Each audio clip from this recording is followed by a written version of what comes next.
કૂવામાં પડેલ સિંહણને બહાર કાઢવામાં આવી, સાથે જ ગાયના મૃતદેહને પણ બહાર કઢાયો। ઉનાના ગાંગડા ગામે માલણ નદીના કાંઠે રહેણાંક વિસ્તાર પાસે એક કૂવો આવેલો છે।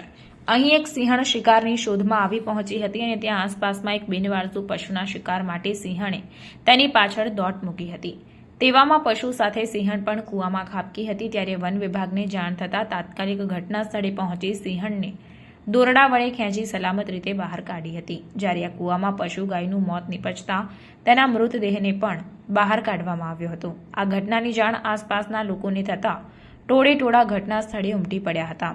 વન વિભાગની ટીમે સ્થળ પર પહોંચી ચકાસણી કરતા વહેલી સવારે શિકાર પાછળ દોડતી વખતે અકસ્માત એક સિંહણ તથા ગાય કૂવામાં ખાબકી હોવાનું ધ્યાને આવ્યું હતું, જેથી વન વિભાગની ટીમે તાત્કાલિક ટ્રેકર્સ ટીમના સભ્યોને સલામત રીતે કૂવામાં ઉતાર્યા હતા।